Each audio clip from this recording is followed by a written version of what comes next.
Welcome to this explainer. Today, we're diving into something absolutely fascinating, the profound and deeply layered commentary on Surah Al-Hajj. We're going to take a journey right through this text, moving all the way from massive macrocosmic events down to incredibly intimate microbiological themes. It's a text that just dramatically shifts in scale and perspective, and when you look at the historical and theological commentary surrounding it, well, you really get a brilliant window into how beautifully structured it actually is. To give us a roadmap, we're going to break this down into 6 clear parts: the inevitable hour, the miracle of creation, the call to pilgrimage, defending places of worship, the parable of the fly, and finally, the chosen path. All right, let's get right into it. Starting off with Section 1, the inevitable hour. Right out of the gate, the commentary shows us how this text hooks you with a massive macro perspective. I mean, it opens with this jarring, apocalyptic imagery. Every suckling female will forget that which she suckled, and every pregnant one shall abort her fetus. The commentators describe this as a literal cosmic earthquake. It illustrates a terror so absolute, so totally overwhelming that even our most basic human instincts, like a mother's fierce instinct to protect her newborn baby, are just completely shattered. And even goes on to describe how people will literally stagger around looking completely intoxicated without having tasted a single drop of wine. It's just because the psychological shock of the event is that severe. It's a remarkably visceral way to establish the stakes right from verse 1. Okay, moving on to Section 2, the miracle of creation. So, having just described the literal destruction of the world, the text does this amazing pivot. It zooms way in to exactly how human life is formed. Meticulously mapping out human embryonic development, the text basically argues that the power to resurrect is easily held by the Creator who formed life from scratch in the first place.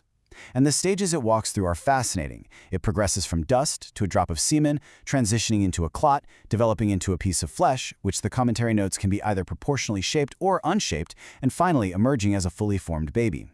By really grounding you in the observable, everyday miracle of the human life cycle, the text makes its theological arguments about life after death feel incredibly tangible. Now, this is where it makes a really fascinating transition from biology over to human psychology. It describes this very specific, very relatable type of opportunist who worships, as the text says, on the verge or on the edge. Basically, if good fortune comes their way, they're perfectly satisfied, totally steadfast in their faith.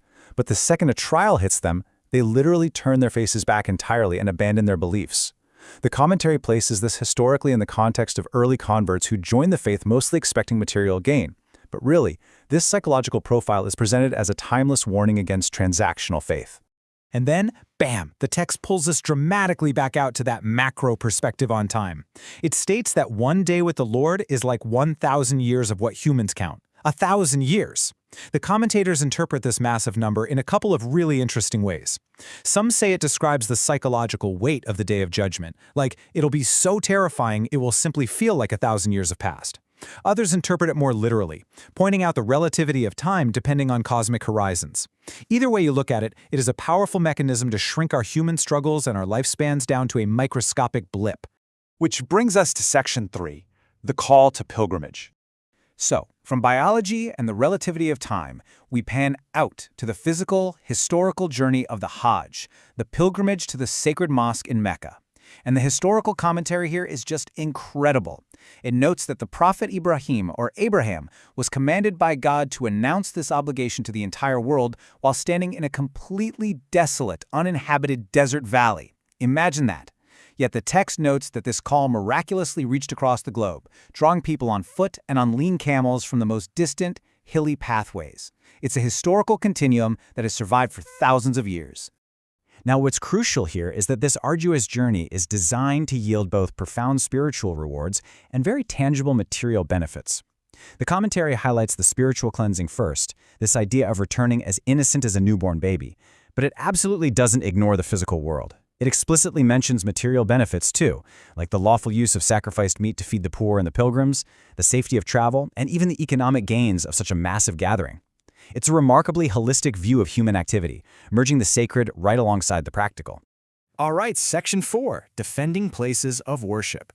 Advancing into societal laws, this section marks a major shift in the historical context of the text, because after years of facing severe persecution, this marks the exact moment early Muslims received divine permission to take up arms and defend themselves against oppression. And it brilliantly illustrates an emphasis on universal protection. You see, the permission to fight wasn't just to protect Muslims. The commentary makes it explicitly clear that without armed resistance against tyranny, monasteries, churches, synagogues, and mosques, basically all places where God's name is abundantly recited, would have been completely demolished. It's a fascinating historical legal framework, establishing the defense of religious freedom across different faiths as a core justification for resistance. Next up, Section 5, the parable of the fly. The text now transitions to this highly visual, almost satirical metaphor to completely neutralize the concept of idolatry. The commentary poses a super provocative question to challenge the polytheists of Makkah at the time. Can your false idols create a fly? It essentially forces the audience to look right past the grand, imposing statues of their gods and consider one of the most annoying, microscopic, yet complex forms of life. It's almost comical, but honestly, it's devastatingly effective. The text argues that even if every single idol joined hands and pooled all of their resources together, they literally couldn't create a single solitary fly. And what's more, if a fly were to land on their offerings and snatch a tiny speck of food away, these so-called gods lack the power to even retrieve it. The text concludes that both the invoker, the worshiper, and the invoked, the idol, are just utterly feeble. It's a brilliant rhetorical device that emphasizes the unmatched power of the Creator over human fabrications. And finally, Section 6, the chosen path. This final section brings all of these macro and micro themes down into actionable daily life, outlining societal and spiritual directives that beautifully conclude Surah Al-Hajj. When discussing the animal sacrifices required during the pilgrimage, the text offers this really profound insight. It is neither their flesh nor their blood that reaches Allah, but what reaches him is the taqwa, or piety, on your part. The commentary stresses that the physical act of sacrifice, the meat, the blood, is entirely meaningless without the underlying sincerity and devotion of the heart. The physical ritual is really just a vehicle for internal spiritual purity. It's a powerful reminder that the intention behind your action is what truly matters. The commentary then summarizes the final directives for the believers, and they are bowing down and prostrating in worship, establishing regular salah, which is the prayer, paying zakah, the obligatory charity to the poor, and holding fast to Allah. The commentary notes a beautiful historical tie-in here too. It states that it was actually the Prophet Ibrahim who historically named the believers Muslims, which means those who submit. And their ultimate duty is to hold fast to these core pillars of worship and charity as their main purpose. So as we wrap up this explainer, I want to leave you with a question to chew on.